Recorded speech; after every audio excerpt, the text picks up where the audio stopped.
I'm here with my boy Jeremiah Green. He's a Yo, jeweler. What's up, Jerry?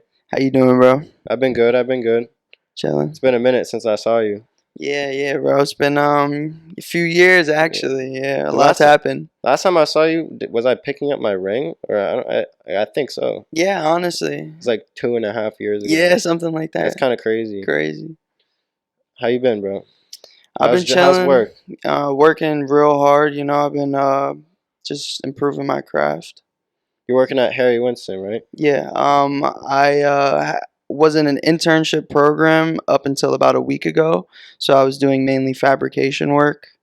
But What now is I'm a that full time specifically? employee. Fabrication work is taking raw metal, so you'd get like tubing, plating, beads, anything that like comes basically pre-made by a machine, and then you put it together to then fabricate, whatever you want. So, for example, the ring I have on would be fabricated because I took a piece of 2 millimeter bar, bent it, and then soldered it together. So I fabricated it from a piece of bar. Oh, Yeah. so it's like taking like raw pieces of metal and actually turning it into the ring Not itself. like raw as in like rocks, but raw as in like what we refer to from like casters, right? So it's metal that you wouldn't want to wear. Like typically if you see it, it's white. It doesn't have the shine that this has. You can get casting straight from them that are shiny, but it's a waste of time if I'm gonna fabricate with it, right? Because why would I buy something shiny just to make a bunch of marks in it Mm-hmm. and just have to bring it back up to the shine?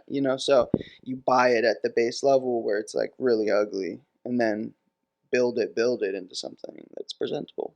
Is that what you're gonna continue working on when you're No, upgrading it? I do that basically all at my own studio at home. Oh, okay. Yeah, and I don't have like a lot of tools. I have Yeah, I've seen your very, setup. yeah, It looks base like you have minimal. some good stuff. Do you have like the basic tools? Like a lot less than I wish I had. I Okay. have the bare minimum to make what I've done, but at the same time I've gone to different studios to finish work. Like a few of my featured pieces I haven't done in my house just because I don't have the, equipment. Like I have a engraving machine, but I have to buy compressed air for it. I don't. Wow. It's So like a there's $5,000 compressor that's like the size of half of this like side of the couch. I'm like, holy why the fuck? shit. I'm not gonna buy that. Like, Yeah. I feel like some of the equipment you can't even have in your house, right? no, it's Yeah. very dangerous. You have to have licenses for certain acids and just stupid shit. Wow. But I mean, typically, like base level jewelry, you can get everything over the counter. There's no kind of issue. But when you get into the high level of things, like working with $700,000 stones, like super expensive stuff, it's just what happens. Yeah. So, When you first start realizing jewelry was something you wanted to pursue as a career. I had taken a welding class in high school, so I went to Harbor School, and they basically have like a CTE program. Hmm. It's I forget what the fuck it stands for, but it's basically to not go to college. Yeah, I have a friend It that's in that. Yeah, so it prepares you for a trade, whether that be they're a nautical based school, so they do like scuba diving, vessel ops, policy. There's a bunch of them, but it's basically all centered around nautical things. But I took a welding class there, and one day I had just came in, asked my teacher. I had a quarter, and I had asked him like if I could try and make it into a ring. Mm. I still have the ring that I made from it, but it did not turn out, to be anything that was noteworthy. Well, it But was a it welding class. They didn't really know how to no, make he rings. he didn't have any idea, You what just to wanted to do. fuck around and Yeah, so try. I looked up a few YouTube videos like in class. He's a super good teacher. I still talk to him to this day. So he'd let you Google stuff and Hmm. like if it piqued your interest, go for it type of thing. So yeah, I made a ring at his class, and then I took that ring to a jeweler in Brooklyn who he just took a chance on me and basically he let me finish the ring there even though he could see quite well that it Yeah. wasn't ever going to be a piece that anyone would wear.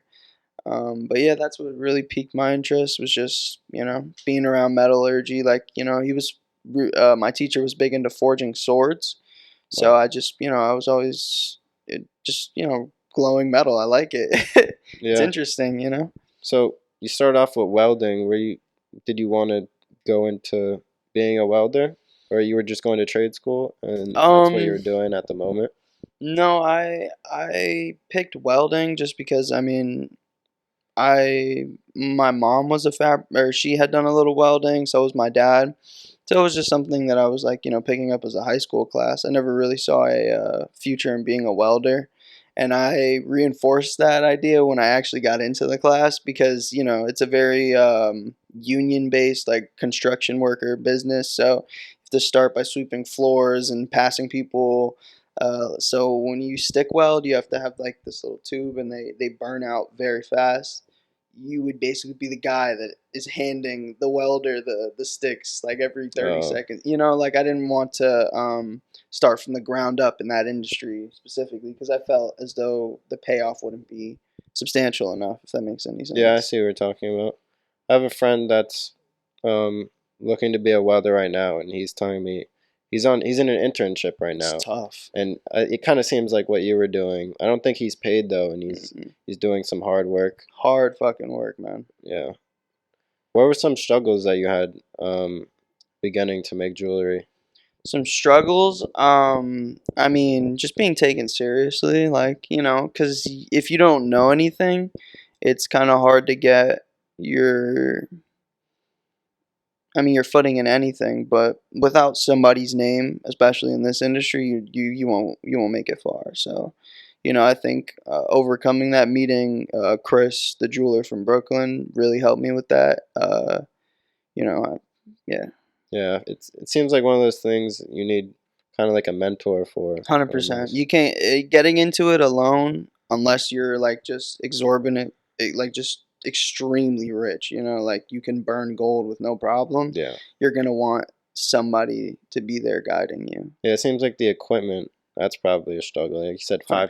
$5,000 like air compressor. That's Yeah, like there's diamond grip pliers that are like just the tip of it is coated in a diamond material, but they're $250. that's something like you would need too when you're working For on one something. job though. Like that's the Wow. pain of the of a jeweler. Yeah. We have a whole suitcase full of tools, but at the end of the day, like, yeah, one tool can be used across the board, but we'll have literally one thing that is just there to do one job, like one specific task.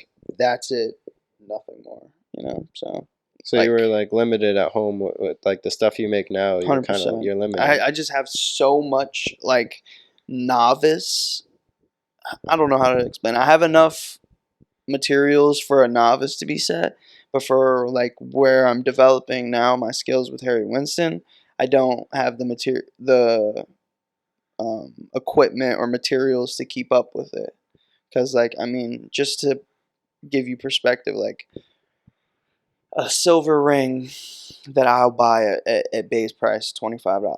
If I want to get that same ring in platinum or gold, it'll be upwards of like if I want it hollow, maybe 250. This is 18 karat gold Mm-hmm. and white platinum, which is just the purest. Um, it'll be hollow 250, full solid. Like we're looking at, depends how big the ring is, but at least upwards of like 800 to $1,200, and that's just base metal cost for the material itself. That's not even the work that I've put into it. So it's a very very expensive hobby. That's probably a very big drawback from it. It Yeah. costs a fucking lot, man. Yeah. Well, I'm sure working with the mentors and at your job right now, it's they give you all the equipment you need, right? Yeah, no, 100%. And they show you things that you would never have thought of because they've been in it for 40 years, 50 years. So, you know, there's just hindsight that I'll never be able to develop unless I'm, 60 years old, 70 years old. So that's why it's really helpful to have somebody there that's been through the struggles so that they see you going through a problem and then they're like, okay, you can do this so that that doesn't happen again. Like, Yeah, I feel like a mentor for a lot of things is good to have. Like I need a mentor for my clothes because yeah, there's so many things that I don't. There's so many things that I have to do that I know that I'm gonna have to like take an L on or do wrong to have to learn how to do it. 100%. So you've been working on some cool stuff lately. I saw that tripop phobia ring. Yeah, That yeah, I was just pretty sold dope. that today. Really? Yeah, That I gotta idea go is home cool, and bro. bring it to the customer. Where do you make that at home or? Yeah, that was all at home. So that was I was actually originally trying to make a coral ring. Shout out my boy Dylan Reed. He has a computer like a CAD Oh yeah, profile I of know what it. those are. He made one. Oh my god, it's beautiful. But I had basically drawn some inspiration from his coral ring, and I had wanted to create something similar. But Yeah, I can see how that could have been a coral yeah, ring. but So it didn't I turn think it out came out to. cooler. I think that idea is like really I'm happy unique. with how it came out, 100%. But I definitely want to revisit the idea for a better execution because I'm gonna see things that nobody else does. Yeah, of course. This is just what my eyes are trained to Yeah. do. So it just is what it is. And going forward, I'll keep getting better and better. You got any new ideas, any new pieces you've been working on recently? Recently, no, I mean, it comes and goes. Like I'll go for a week and make 3 pieces in one week. That's Mm-hmm. that's work after my full day of work. So that's going home and then sitting down on my bench and doing the shit that I just did for 8 hours again, and that's also work on weekends. But I can get like a few pieces pumped out in a decent amount of time. It's just like the only problem I find is quality control. Like I have maybe 7 ideas at home that are like in the rough, but I'm not comfortable enough to like fully pursue even one of the 7 because I'm not like I always want to outdo the previous piece I did, right? Like you never want to post something that's a less Yeah, good I see what piece you're of, talking you know about. what I Yeah, I do mean? that too. So it's tough. It's definitely like I still find inspiration in almost everything. I get up really early and I'm on the train. I find inspiration from that, from just the smallest things in life. But it's hard to execute those ideas to the level that I want to. What are your main inspirations? Would you say like the city around you or Um, yeah, definitely the city, but I mean, anybody who says the internet isn't an inspiration is just a damn lie.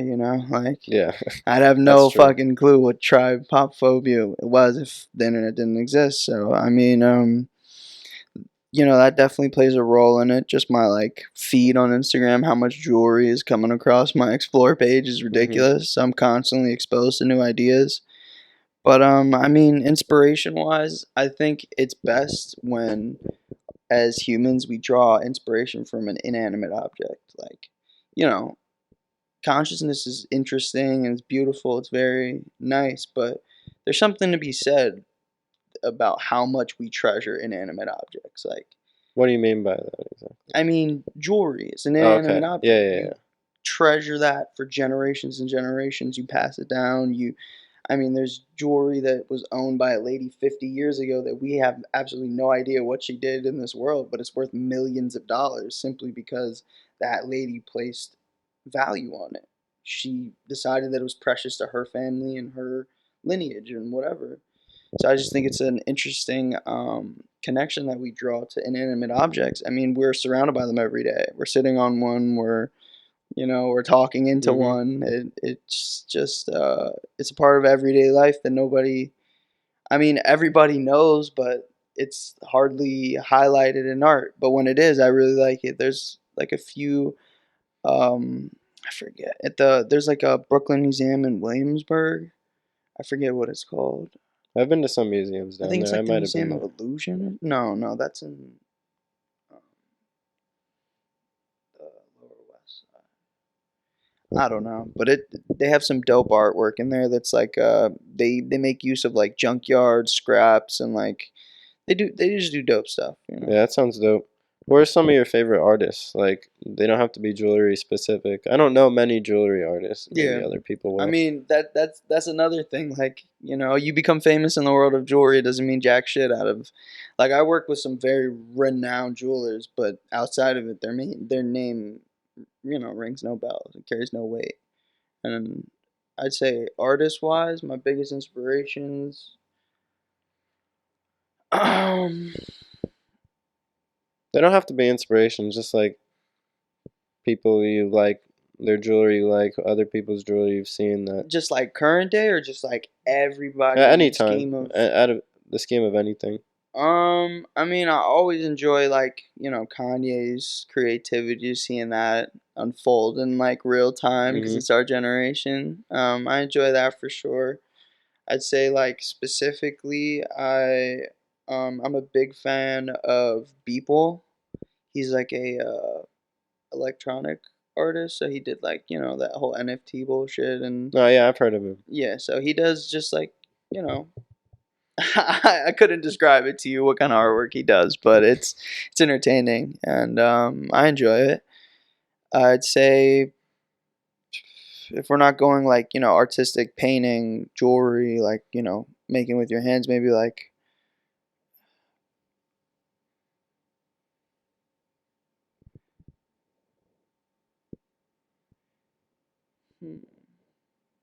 because I was just about to name some rappers, but that doesn't draw any like inspiration to my life because like I don't really I mean, it feel. reflects on your work, Yeah. like your jewelry pieces. They Oh, I could. guess that's true because X, I'm like a really big X fan. He was popping when I was literally just graduated middle school, so I draw a big connection to a lot of his lyrics. Yeah, I I saw think that that ring. reflects, yeah, in my That was jewelry. that was cool. That ring.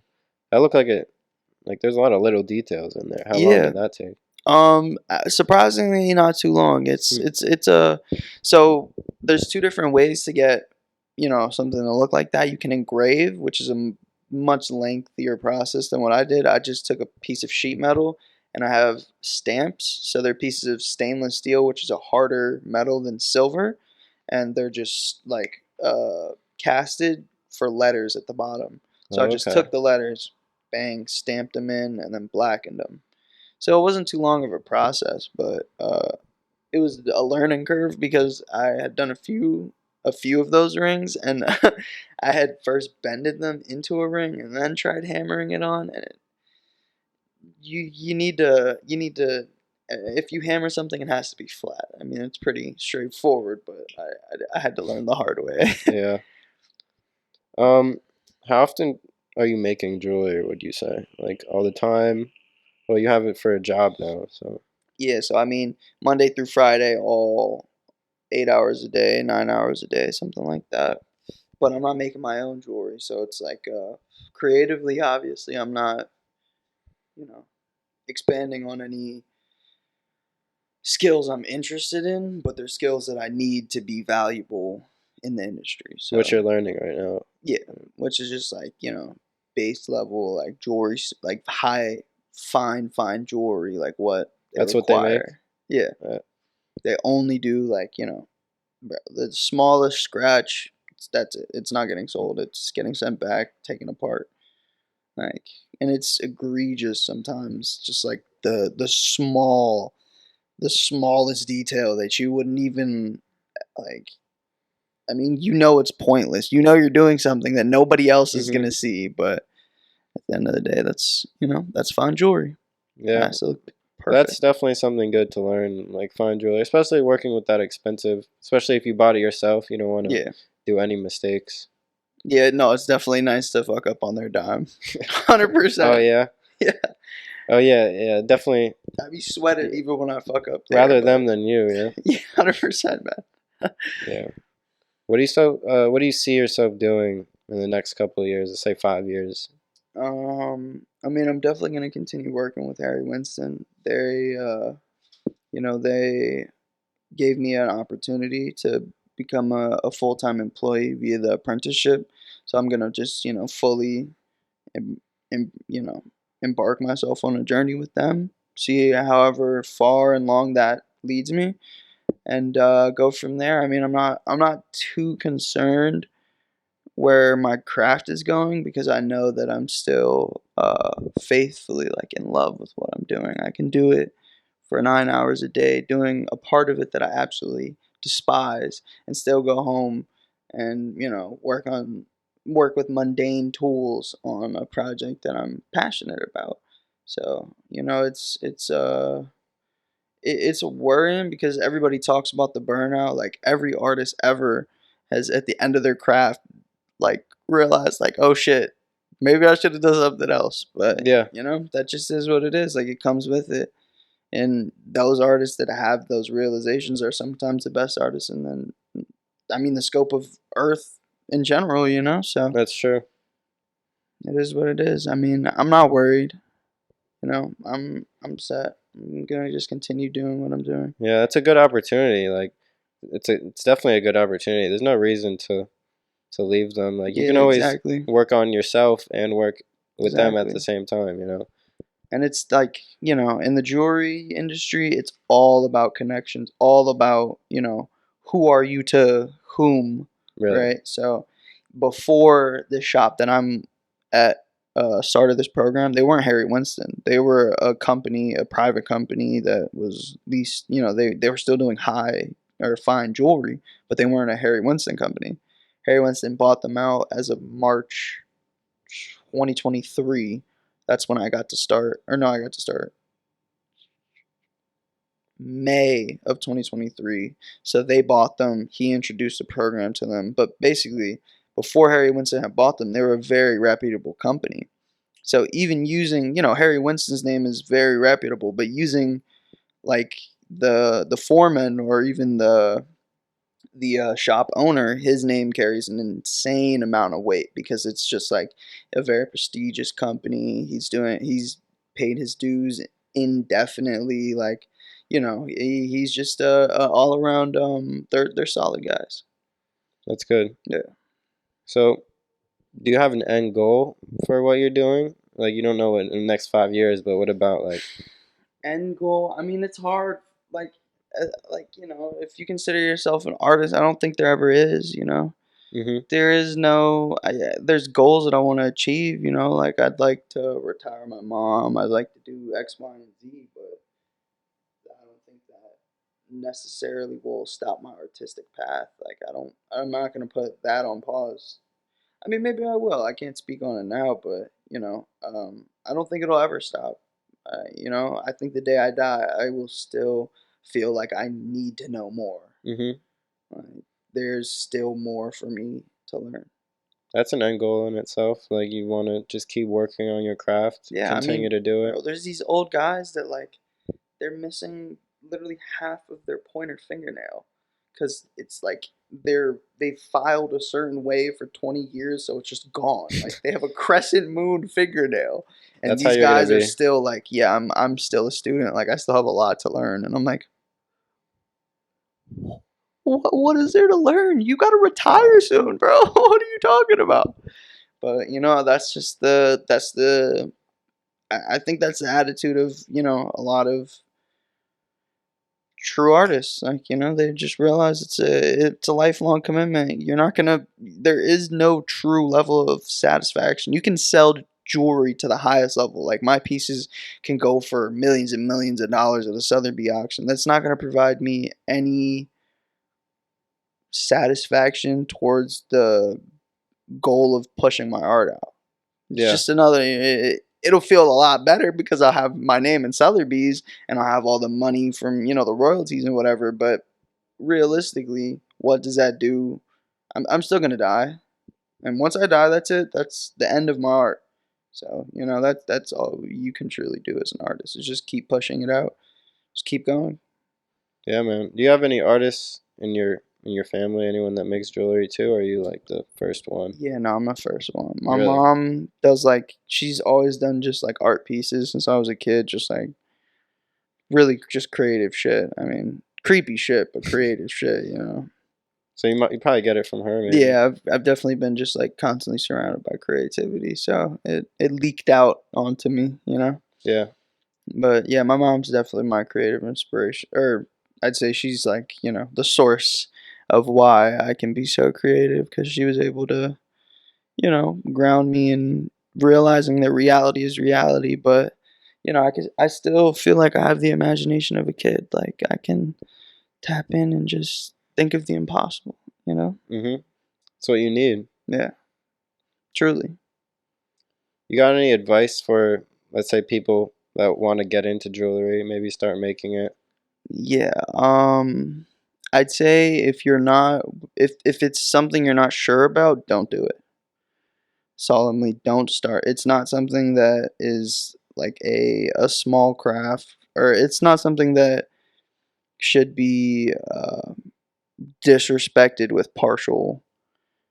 I don't know how to describe this in words. Like it's something I feel strongly about, but I just feel if you're not truly like willing to go all the way for this, there's virtually no point because you see the people in the industry that aren't, and they're older now, so you can just see the years and years of tear and wear on them, and you're like, bro, I kind of want to retire you, and I don't even know you. Like, you start feeling bad for them when they're trying to sell you something and con you out of $50.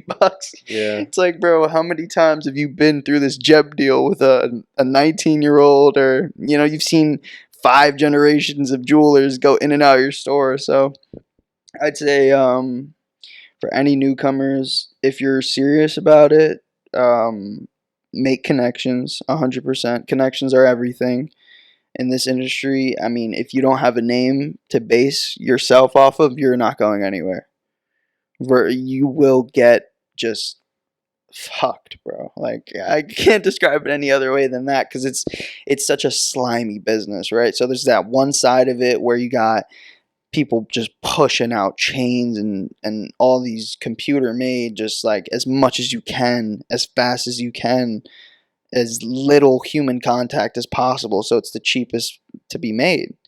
And I mean, that's like, that's one side of the business, and then there's another. I mean, there's a whole bunch of different faces, but that clouds the rest of it, because those guys, the casters, they're getting bought from all the same, like, they don't discriminate based on what kind of jewelry you make. You know what I mean? Yeah. Like, they don't care that you make high end jewelry versus you make, piece of shit jewelry, like crappy Chinese silver, and they don't care as long as the money is there. That's why the business is, you will get fucked if you don't have any connections. Like, it is almost a guarantee.